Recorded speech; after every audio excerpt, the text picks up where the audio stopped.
Cosmo view நேயர்கள் அனைவருக்கும் வணக்கம். இன்னைக்கு நம்ம கூட ஆஸ்ட்ராலஜர் ஜெயந்தி ரவி இருக்காங்க. இன்னைக்கு எதை பத்தி பேச போறோம் அப்படின்னு பாத்தீங்கன்னா, எந்த கிழமையில எதை தானமா கொடுத்தா நமக்கு என்ன மாதிரியான விஷயங்கள் நடக்கும் அப்படின்றத பத்தி தொடர்ந்து அவங்க கிட்ட பேசலாம். வணக்கம். எப்படி இருக்கீங்க? நல்லா இருக்குமா. எல்லோரும் நிறைய விஷயம் பண்ணணும்னு நினைப்பாங்க. ஆனா அந்த விஷயம் அவங்களால பண்ண முடியாது. குறிப்பா அவங்களோட பிறந்த தேதி இல்ல பிறந்த நாள்லயே சில விஷயம் செய்யும் போது அது அவங்களுக்கு சாதகமா அமையறது இல்ல. அதுக்கு என்ன பண்ணலாம்? பிறந்த கிழமையில் நம்ம ஒரு தலைக்கு எண்ணெய் வச்சு குளிக்க கூடாதுமாங்க, மருந்து உண்ணல் கூடாது. இந்த மாதிரி பிறந்த கிழமையில் நம்ம ஒரு சில காரியங்கள் நம்ம இன்னைக்கு செய்யக்கூடாது அப்படின்னு இருக்கும். ஆனா ஏதாச்சும் ஒரு இக்கட்டான சூழ்நிலையில் நம்ம அந்த பிறந்த கிழமையில் செய்ய வேண்டிய சூழ்நிலை வரும்போது நம்ம என்ன பண்ணலாம்னா, இப்போ ஏதாச்சும் தானம் கொடுத்துட்டு, இப்போ செவ்வாய்க்கிழமை பிறந்தீங்கன்னா செவ்வாய்க்கிழமைக்குள்ள இதில் பிறந்த நாளில் நம்ம ஏதோ ஒரு காரியம் செய்ய வேண்டியிருக்கும். அந்த காரியத்துக்கு நம்ம செய்யும்போது நம்மளுக்கு தானம் கொடுக்கறது, செவ்வாய்க்கிழமைக்கு துவரம்பருப்பு இல்லாட்டா சாம்பார் வச்சு சாதம் வச்சு கொடுக்கறது, இந்த மாதிரி பண்ணும்போது உங்களுக்கு அந்த செவ்வாய்க்கிழமை பிறந்தவங்களுக்குள்ள தோஷங்கள் நீங்கும். முருகருக்கு போய் செவ்வரளி மாலை போட்டுட்டு அப்புறமா நீங்கள் உங்கள் காரியங்களை எடுத்து பண்ணிங்கன்னா அது கொஞ்சம் சுபமாக நல்லா இருக்கும் ஓரளவு. ஏன்னா இக்கட்டான சூழ்நிலை வேற வழி இல்லைன்னா முருகன் கோயிலில் போய் செவ்வரளி மாலையை போட்டு ஒரு துவரம்பருப்பு 1 கிலோ வாங்கி அங்கே உள்ள ஐயருக்கோ இல்லாட்டா அங்கே ஏழ்மையான யாராச்சும் இருந்தாங்கன்னோ அவங்களுக்கு கொடுத்துட்டு வந்தீங்கன்னா நல்லாயிருக்கும். இதே இது திங்கட்கிழமை பிறந்தவங்களாக இருந்தோம்னா நம்ம ரைஸ் வாங்கிட்டு போகிறது இல்லாட்டா தண்ணி பாட்டில் அந்த மாதிரி யாருக்காச்சும் கொடுத்துட்டு, ஏதாவது நீர்நிலை நிறைந்த ஒரு அம்மன் கோயிலுக்கு போயிட்டு அங்கே போய் கும்பிட்டுட்டு அம்மனுக்கு பூக்கள் அதாவது நந்தியாவட்ட பூ அந்த மாதிரி பூக்கள் வாங்கி சாத்திட்டு அதுக்கப்புறம் நீங்கள் உங்கள் காரியத்தை சாதிக்கலாம். ஞாயிற்றுக்கிழமை நல்ல சப்பாத்தியை நல்லா சுட்டு எடுத்துட்டுக்கோங்க. நல்ல இனிப்பு சப்பாத்தியாக சுட்டுக்கோங்க. சுட்டு எடுத்துட்டு சிவன் கோயிலில் போய் வேண்டுதல் வச்சுட்டு சிவன் கோயிலுக்கு போய் இந்த வில்வ மாலையெல்லாம் வாங்கி போட்டுட்டு அதுக்கப்புறம் அந்த சப்பாத்தியை யாருக்காச்சும் தானம் கொடுக்கும்போது உங்களுக்கு கொஞ்சம் சிறப்பாக இருக்கும். அதே மாதிரி பார்த்தீங்கன்னா புதன்கிழமை விநாயகர் வழிபாடு எடுத்துக்கணும். அந்த புதன்கிழமை பிறந்தவங்க விநாயகர் வழிபாடு எடுத்துட்டு அர்ச்சனை எல்லாம் பண்ணிட்டு அப்புறமா தானம் கொடுக்கறது என்னன்னா கொலக்கட்டை அந்த மாதிரி விஷயங்கள், நல்ல பூர்ண கொலக்கட்டைகள், கொண்டக்கடலை அந்த மாதிரி கொடுக்கும்போது உங்களுக்கு கொஞ்சம் இந்த காரியங்கள் மூவ்மெண்ட் ஆகுற மாதிரி இருக்கும். அதே மாதிரி வியாழக்கிழமை கண்டிப்பாக நல்ல ஒரு சாய்பாபா கோயில் இல்லாட்ட ஜீவசமாதி வழிபாடுகளை எடுக்கணும். இந்த ஜீவசமாதி வழிபாடுகளுக்கு போயிட்டு அங்கே உள்ள மரங்களுக்கு ரொம்ப போகணும். மரங்களை நல்லா சுற்றி எடுத்துட்டு வரணும். சுற்றிட்டு வந்துட்டு அதுக்கு பிறகு உருளை மஞ்சள்னு இருக்கும், அதை குங்குமத்தோட நல்லா செஞ்சு கொடுக்குற மாதிரி அந்த கொடுத்தீங்கன்னா உங்களுக்கு அந்த தோஷம் அந்த நாளில் செய்ய வேண்டிய தோஷங்களை நீக்கிவிடும். வெள்ளிக்கிழமை பிறந்தவங்களுக்கு என்னன்னா, நம்ம வெள்ளிக்கிழமை மேக்சிமம் பொருட்கள் எதுவுமே வெளியே போகக்கூடாது வெள்ளிக்கிழமை. ஆனால் நம்ம அந்த வெள்ளிக்கிழமை பிறந்த ஏன்னா மகாலட்சுமி அம்சம், அதனால உங்கள் கையால் எந்த தானமும் கொடுக்கறதுக்கு யோசிக்கணும். அதனால் நம்ம வெள்ளிக்கிழமை அன்னைக்கு அதுக்கு பின்னால் உள்ள வியாழக்கிழமைக்குள்ள விஷயங்களை எடுத்து கொடுத்தீங்கன்னா கொஞ்சம் நல்லா இருக்கும். அதனால நீங்கள் என்ன சொன்னால் வெள்ளிக்கிழமை நல்ல மொச்சக்கொட்டை வச்சு குழம்பு வச்சு நைவேத்தியம் சாமிக்கு படைக்கிறது, அதுக்கப்புறம் நல்ல கொண்டக்கடலையும் சக்கரை பொங்கல்லாம் செய்து அது கொடுத்து தானம் கொடுத்துட்டு மகாலட்சுமி வழிபாடு எடுத்துட்டு அதுக்கப்புறம் நீங்கள் வெள்ளிக்கிழமை நீங்கள் எந்த காரியம் பண்ணாலும் நல்லா இருக்கும்.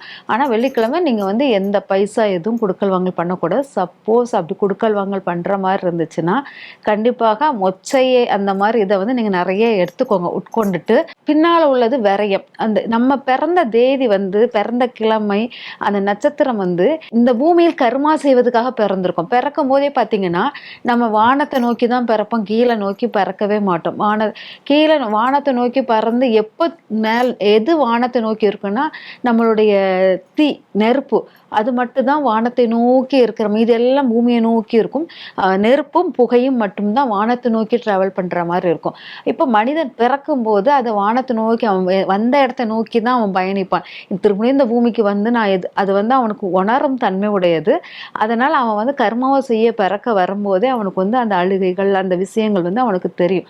அதனால பிறக்கிற அந்த நாள் கையில் எதுவும் கொண்டு வர மாட்டான், எம்டியா ஒரு காலபைரவர் மாதிரி ஃபுல்லாகவே ஒவ்வொரு உடைகள் எதுவுமே இல்லாமல் அம்சத்தில் தான் பிறப்பாங்க.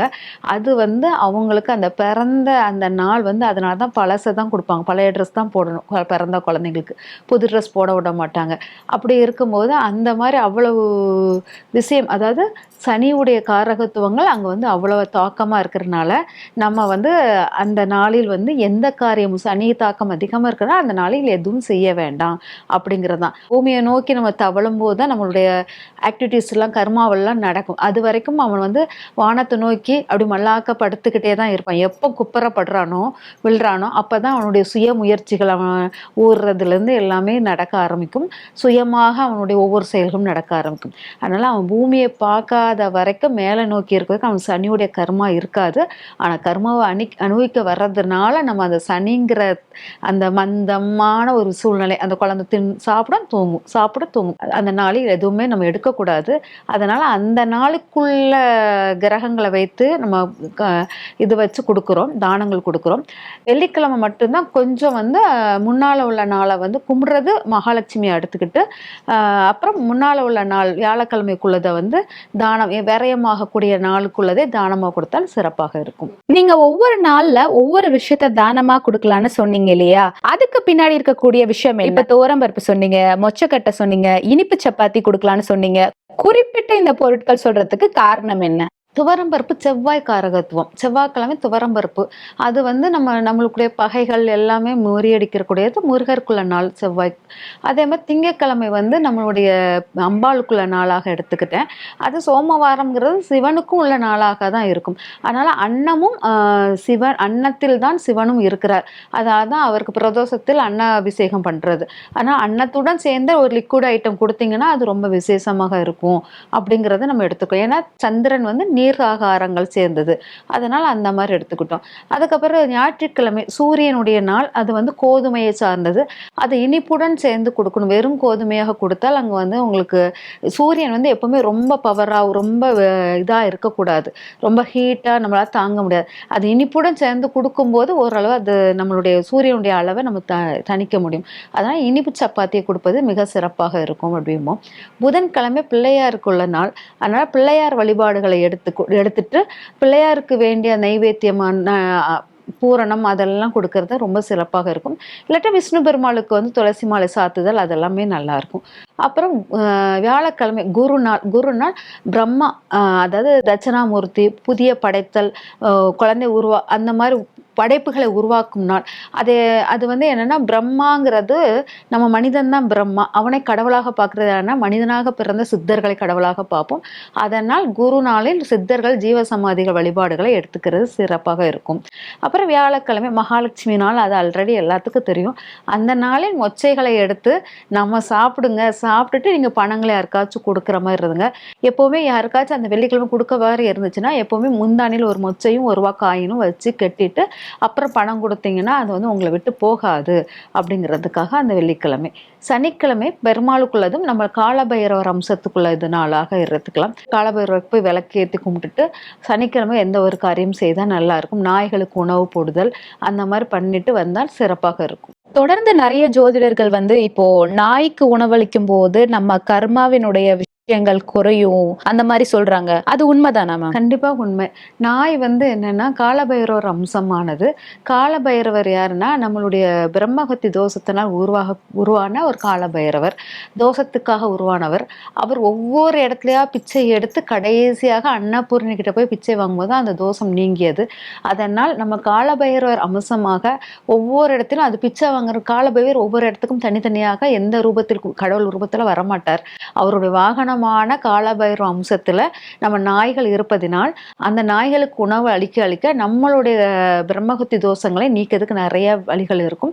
நம்ம தெரியாமல் சிறு சிறு உயிர்களை துன்புறுத்தினா கூட இந்த நாய்களுக்கு உணவளிக்கும் போது, நாய்களை வந்து பேணி பார்க்கும்போது உங்களுக்கு அந்த துன்பங்கள் இருந்து ரொம்ப நீங்கிறதுக்கு வாய்ப்புகள் இருக்கும். இந்த பிரம்மகத்தி தோஷம் அப்படின்னு சொல்லும்போது எந்த கிரக சேர்க்கை இருக்கும்போது அதை பிரம்மகத்தி தோஷம்னு சொல்றோம்? சனி சூரியன் ராகு சேர்க்கை இருந்த பிரம்மகத்தி தோஷம் அது குரு பார்வை பெற்றிருந்துச்சுன்னா கண்டிப்பாக அது ரொம்ப பரிகாரம் பண்ணி சீர் பண்ண முடியும். சூரியன் சனி ராகுன்னா காலபைரவ அம்சத்துக்குள்ள இருக்கும். ஆனால் அது குரு சேர்ந்துச்சுன்னா பிரம்மகத்தி தோஷமாக உருவாகும். இதுக்கு நம்ம வந்து காலபைரவ வழிபாடு எடுத்தாதான் சரியாகும். சூரியனுக்கு 1 1, 5, 9 சனி, ராகு, குரு இந்த பார்வைகள் இருந்துச்சுன்னா பிரம்மகத்தி தோஷம் உருவாகும். இந்த தோஷம் இருக்கிறதுனால நமக்கு என்ன மாதிரியான பாதிப்புகள் ஏற்படும்? பிரம்மகத்தி தோஷம் இருந்தால் இப்போ யாருக்கு சிவபெருமானுக்கு இது பிரம்மகத்தி தோஷம் வந்து என்ன ஆனாரு, ஒவ்வொரு இடத்துல பிச்சை எடுக்கும் தன்மைக்கு ஓடி வந்தார் இல்லையா? இப்போ பிச்சை தன் தோஷத்தை போக்க தன்னுடைய இதை வந்து எல்லாமே மாற்றி தன் இருப்பிடத்தை நீங்கி வெளியே வந்தார். அந்த மாதிரி பிரம்மகத்தி தோஷம் இருக்கிறது என்னன்னா அதாவது ஒரு உயிரை கொள்ளுதல், அப்புறம் ஒரு இந்த குருக்கள் அப்படிம்பாங்களே ஐயருங்க அவங்களாம் பூசாரிகளையே வந்து துன்புறுத்துதல், கொச்சைப்படுத்துதல், இந்த மாதிரி கோயில்களை சுத்தம் பண்ணுதல், இவங்களுக்கெல்லாம் அந்த தோஷம் பிடிக்கும். குருவை வந்து துன்புறுத்துதல் அப்படிங்கிற மாதிரி அர்த்தம். இது ரொம்ப சிவியரா இருக்கிறது வந்து உயிர்களை எடுத்தல் வந்து ரொம்ப சிவியரா இருக்கும்.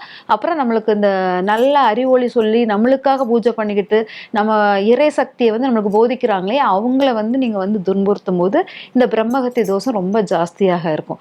அப்போ அவங்களுக்கு வந்து இந்த பிரம்மகத்தி தோஷம் வந்து ஒரு உயிரை உருவாக்க முடியாம அவங்க வம்சத்தில் தடையாக இருக்கும். அடுத்த உயிர் உருவாகாது. அதுக்கப்புறம் நிறைய விஷயங்கள் போற இடத்தில் ஒரு நல்லறிவு போதிக்க யாரும் இருக்க மாட்டாங்க. அதனால இவங்களுக்கு எவ்வளவு நல்லவங்களா இருந்தாலும் ஒரு போற இடங்களில் வந்து அவங்களுக்கு சரியான ஒரு அங்கீகாரம் கிடைக்காது. இதெல்லாம் பிரம்மகத்தி தோஷத்தினால் உருவாகக்கூடியதாக இருக்கும். ஸோ இவ்வளோ நேரம் எந்த கிழமையில எந்த பொருட்களை தானமாக கொடுக்கும்போது நமக்கு இருக்கக்கூடிய காரிய தடைகள் விலகும், இந்த மாதிரி கேள்விகளுக்கு ரொம்ப தெளிவான விளக்கம் கொடுத்தீங்க. நன்றி.